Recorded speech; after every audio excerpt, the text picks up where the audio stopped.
আসলে সাথে সাথে ওয়েলকাম জানাবেন, প্লাস কোনো মেম্বারকে নিবেন না, প্লাস কিন্তু দুই একটা কথা বলেন যা খারাপ লাগবে।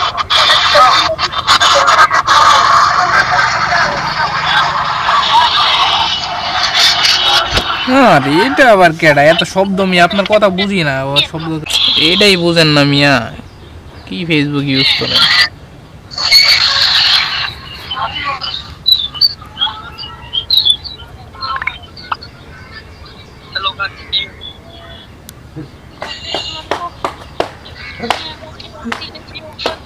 সত্যি খারাপ লাগছিল।